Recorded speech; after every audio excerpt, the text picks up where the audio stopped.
ఓ పక్కేమో నవశకానికి నాంది అంటే ఈ మధ్య ఒకళ్ళం ముగింపు భారీ ఎత్తున సాగింది.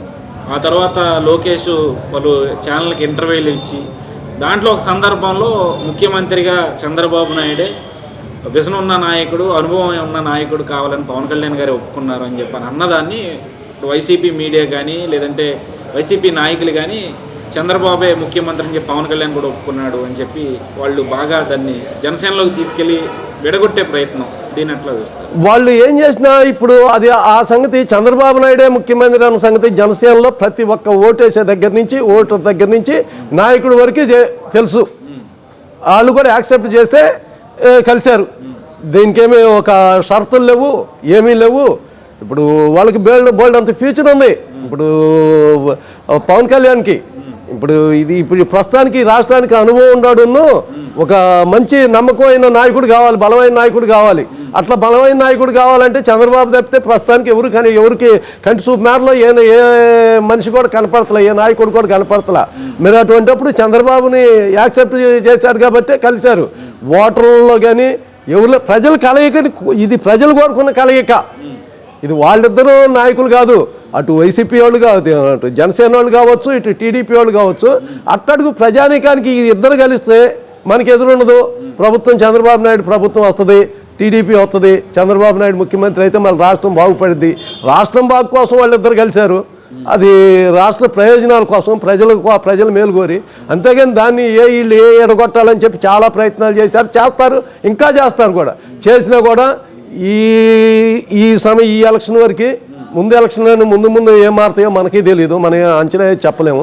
ఈ ఎలక్షన్ వరకు చంద్రబాబు నాయుడు ముఖ్యమంత్రి ఈ 5 సంవత్సరాలు చంద్రబాబు నాయుడు ముఖ్యమంత్రి చేయడం కోసమే దానికి అగ్రి అయ్యి ఒప్పుకొని వాళ్ళంతా కలిశారు. దాంట్లో ఎటువంటి భేదాలు అటు జనసేనలోనూ లేవు, ఈ టీడీపీలోనూ ఎటువంటి భేద ప్రజల్లో, ఓటర్లలో లేవు, నాయకుల్లో లేవు. కాబట్టి ఆ కలయిక బ్రహ్మాండంగా ఉంటుంది. అది అద్భుతం.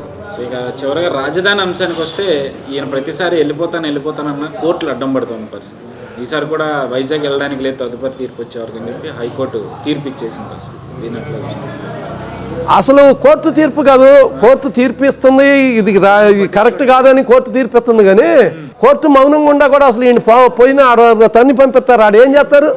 ఇప్పుడు అక్కడ వైజాగ్ మొన్న యోగాల దానికి నేను కూడా వెళ్ళాను ఒక 2 రోజుల ముందల. పోతే అక్కడ ఉన్న ట్రాఫిక్ తోటే వాళ్ళు అక్కడ మహా అద్భుతంగా సిటీ, పెద్ద సిటీ డెవలప్ అయింది అది విశాఖపట్నం అనేది. అక్కడ వాళ్ళు లేనిపోయింది తలనొప్పి కొన్ని ఎట్లాంటి పడిపోతే ఈయన పైపెచ్చు బయలుదేరిపోయే 2 గంటల ముందు ట్రాఫిక్ బంద్ చేస్తాడు, మొత్తం బంద్ చేస్తాడు. మళ్ళీ ఈయన చేరుకున్న తర్వాత 2 గంటల వెనక మళ్ళీ బంద్ చేస్తాడు. ఇవాళ నానా ఇబ్బంది పడతారు. ఇటువంటి ఈ ముఖ్యమంత్రి కాదు, ఏ ముఖ్యమంత్రిని కూడా వాళ్ళు వైజాగ్ వచ్చి రాజధానిగా వాళ్ళు యాక్సెప్ట్ చేయరు. ఎవరు కూడా వైజాగ్లో ఉన్న ప్రజలు మాకు రాజధాని కావాలని చెప్పి మాత్రం వాళ్ళు కోరుకోవట్లా. మనం చూసాం వాళ్ళు. ఎందుకంటే కారణం ఇదే. ఇప్పుడు డెవలప్ కాని కాడైతే ఇంకా ఈయన తీసుకెళ్ళి ఈయన దగ్గర దమ్ము ధైర్యం ఉంటే శ్రీకాకుళంలో పెడతానని చెప్పి శ్రీకాకుళంలో పెట్టమను.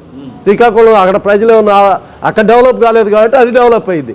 డెవలప్ అయిన చోట నువ్వు తీసుకొచ్చి ఇప్పుడు ఆల్రెడీ అక్కడే ఒక పొద్దునపాటు 10 గంటలప్పుడు ఏదైనా ఒక సెంటర్ నుంచి ఇంకో సెంటర్కి వెళ్ళాలంటే గంట పైన ట్రాఫిక్ పడుతుంది.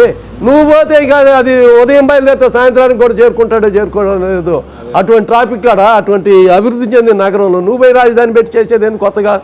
ఏదైనా అసలు ఏమీ లేని చోట ఒక నగరాన్ని నిర్మిస్తే అది నీ పేరు ఉంటుంది, శాశ్వతంగా ఉంటుంది, ఒక మంచి పని కింద లెక్క కట్టుకుంటారు. కానీ నేను వైజాగ్ పోయి మళ్ళీ రాజధాని పెడతానంటే నువ్వేంది వైజాగ్లో రాజధాని నువ్వు చేసేది?